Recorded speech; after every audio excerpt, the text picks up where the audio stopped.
अयोध्या में प्राण प्रतिष्ठा स्थापित की गई है। मैं इसके लिए आदरणीय नरेंद्र मोदी साहब को मुबारकबाद पेश करता हूं।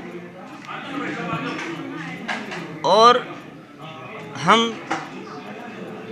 राम के बारे में जहां तक आज लोगों की अलग अलग टिप्पणियां हैं, राम को हम भी दिल से सम्मान करते हैं और तमाम इंसानियत को करना चाहिए, लेकिन राम के नाम पर राजनीति करना और राम के नाम पर लोगों को तकसीम करना और राम के नाम पर हिंदू, मुस्लिम, सिख, ईसाई 36 बरादरी को तकसीम करना, मैं समझता हूँ कि आदरणीय राम जी की शान के ख़िलाफ़ भी है और किसी भी मज़हब, कोई भी मज़हब हो, इसकी इजाज़त नहीं देता। तो जो लोग उसमें शामिल हुए हैं उनको मुबारकबाद। और हमारी भी दिली तमन्ना है कि हम उस जहाँ पे राम की प्रतिष्ठा, प्राण प्रतिष्ठा स्थापित की गई है, हमारी भी दिली ख्वाहिश है, खुद मेरी, कि मैं भी उस जगह इंशाअल्लाह अगर मौका मिलेगा तो मैं ज़रूर जाऊँगा।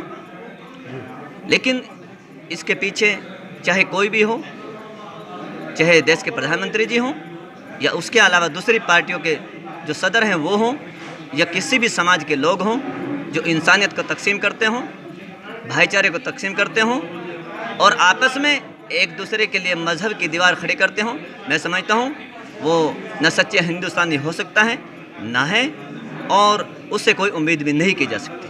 कल इस जो रामलला जी की मूर्ति प्राण प्रतिष्ठा हुई है, इसको राजनीतिक कई लोग कह रहे थे, तो आप किस तरह से देखते हैं इसको? देखिए, उसमें हमारे जो सनातन धर्म के जो आदरणीय 4 गुरु माने गए हैं, शंकराचार्य जी महाराज जी, तो उन्होंने बिल्कुल क्लियरली बोल दिया है कि अभी प्राण प्रतिष्ठा अधूरे मंदिर में नहीं हो सकती।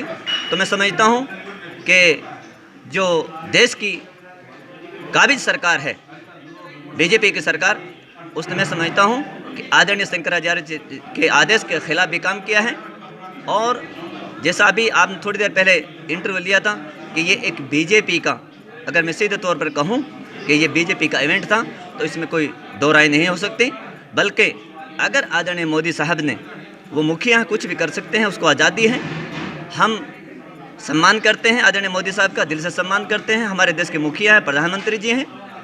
लेकिन सभी मज़हबों के लोगों को क्या ज़रूरत थी कि चंद लोगों को बुला करके वहाँ, इस देश में तो 130 करोड़ इंसान रहते हैं, अगर क्या बेहतर होता तो हिंदू हो, मुसलमान हो, सिख हो, ईसाई हो, 36 बिरादरी के लोग हों, अगर आज कल उस मुबारक मौके पर अगर सभी को निमंत्रण दे दिया जाता, या कुछ चुनिंदा लोगों को जो जमातों के सदर होते हैं, जो संस्था के जो चीफ होते हैं, उनको बुला लिया जाता, तो क्या बेहतर 4 चंद लग जाते हैं। एक ओवैसी का भी बयान आया है कि जल्द ही बदला लिया जाएगा, उसको किस तरह से देखते हैं? देखिए, साहब अपने आप में एक सुलझे हुए इंसान हैं, बैरिस्टर हैं, वकील हैं, वो उनका निजी बयान हो सकता है, मैं उससे इत्तेफाक नहीं रखता। और बुराई का बदला बुराई से नहीं होता, बल्कि बुराई का बदला इंसान के ऊपर या किसी भी मज़हब के लोगों के ऊपर एहसान किया जाए, तब तो वो अपना हो सकता है। वरना वैसे साहब ने अगर ऐसा कहा है, मुझे सुना नहीं है जैसा आप बता रहे हैं, लेकिन अगर उसने ऐसा कहा है तो हम उस बयान से इत्तेफाक नहीं रखते, वो उसका निजी बयान हो सकता है। तो कहाँ से आपको ऐसा लगता है कि बांटने का काम हो रहा है? देखिए आदरणीय मेरे दोस्त, आज देश के अंदर पूरे देश के अंदर, जैसा अभी 13 महीने पहले ये बातें कुछ बीजेपी के लोगों ने और कुछ आरएसएस के लोगों ने किसानों के बारे में भी कही थी कि ये लोग तो आतंकवादी हैं, ये लोग तो मेवली हैं, ये लोग तो बाहर से आए हुए हैं। लेकिन जिस तरीके से किसान आंदोलन ने इस देश के ढांचे को मजबूत बनाने का काम किया है, उसी तरीके से उसके अंदर भी नफरत पैदा की गई, कुछ लोगों को तैयार किया गए, और उसकी आपको ये समझते हैं कि भाई से भाई को लड़ाने की साजिशें हम अपने गांव से लेकर के पूरे इलाके तक, आप रात दिन भी, आप मीडिया के लोग हैं, आप मेरे से ज़्यादा बेहतर समझ सकते हैं कि आज कितनी भावनाएं हमारे दिलों में नफरत पैदा करने की साजिशें रचाई जा रही है। तो मैं आपके चैनल के माध्यम से तमाम देशवासियों से अपील करता हूं कि मज़हब अलग अलग हो सकते हैं, इंसान काला गोरा हो सकता है, लेकिन कहीं ना कहीं हमारे सीने में, हमारे जिस्म में एक ही जान ऐसा होना चाहिए पूरे हिंदुस्तान को कि जैसे एक इंसान के सर के बाल होते हैं, पैर के नाखून होते हैं, अगर किसी के जरा सी भी चोट लगती है तो एहसास पूरे जिस्म को होता है, पूरे शरीर को होता है।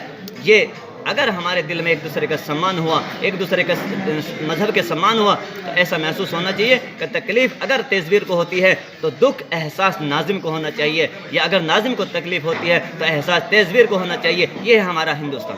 तो कई बार कहा जाता है कि जिस तरह से हिंदू भाई मुस्लिम भाई को अस्सलाम वालेकुम कहते हैं, अगर जय श्री राम बोले तो आप लोगों को इसमें कोई इस तरह की आपत्ति नहीं होनी चाहिए? भाईचारा है। बिल्कुल, मैं इस चीज़ से सहमत हूँ, मैं इस चीज़ से सहमत हूँ, लेकिन किसी भी इंसान के ऊपर ज़बरदस्ती कोई चीज़ थोपना ये मना है जी।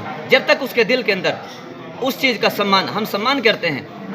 ऐसा नहीं है कि सब लोग जय श्री राम कहते हैं, सब लोग अस्सलाम वालेकुम कहते हैं, सब लोग आदाब कहते हैं, सब लोग शास्त्रकाल कहते हैं। वो अपने अपने मज़हब के मुताबिक एक यकीन होता है, एक चाहे मैं इस्लाम की बात करूँ, उसकी गाइडलाइन है कि जैसे हम कोई काम शुरू करते हैं तो बिस्मिल्लाहिर्रहमानिर्रहीम कहकर शुरू करते हैं। उसका मीनिंग ये समझ लीजिए कि भाई कोई भी काम शुरू करने भाई राम का नाम लो, दोनों का मकसद एक है। लेकिन फ़र्क कहने का ये है कि मैं अपने हिसाब से नमाज अदा करता हूँ, आप अपने हिसाब से पूजा करते हैं, मैं अपने हिसाब से अल्लाह को मानता हूँ, आप अपने हिसाब से राम को मानते हैं, श्री कृष्ण भगवान को मानते हैं, ईश्वर को मानते हैं। बात एक है लेकिन तरीका थोड़ा सा अलग है। मैं दोनों का सम्मान करता हूँ। भाजपा की तरफ से कहा जाता है कि जितना नरेंद्र मोदी ने, प्रधानमंत्री नरेंद्र मोदी ने मुसलमानों के लिए किया, किसी सरकार ने नहीं किया। करना चाहिए। हिंदुस्तान के अंदर 30 करोड़ मुसलमान हैं और मुसलमानों की तारीख है कि 1857 की क्रांति में या इस देश को आज़ाद कराने में या इस देश को बलिदान देने में हमारे उस वक्त के जो बलिदान करने वाले, जो फ्रीडम फाइटर, हमारे 60,000 उलमाओं ने अपनी कुर्बानियाँ दी हैं, अपनी शहादतें दी हैं। तो आदरणीय मोदी जी जितने हिंदुओं के हैं, जितने सिखों के हैं, जितने मुसलमानों के हैं, तो हमारे भी हैं। हम सम्मान करते हैं आदरणीय मोदी साहब। धारा 370 को किस तरह से देखते हैं आप? देखिए, धारा 370 हटाने के बावजूद कश्मीर का क्या डेवलप हुआ? या कोई वहाँ तरक्की हुई, या कोई वहाँ फैक्ट्री लगाई गई, या कोई वहाँ जन शिक्षा के संस्थान को बढ़ाया गया? अगर मैं समझता हूँ उसके हटाने से अगर ये चीज़ें अगर वजूद में लाई गई है तब तो बेहतर है, वरना हटाना ना हटाना दोनों का। क्या पद है आपने? मैं मुस्लिम समाज की एक संस्था है हमारी, ऑल इंडिया लेवल की मजलिस अहरार हिंद, उसका senior vice president Mohammad Nazim. धन्यवाद।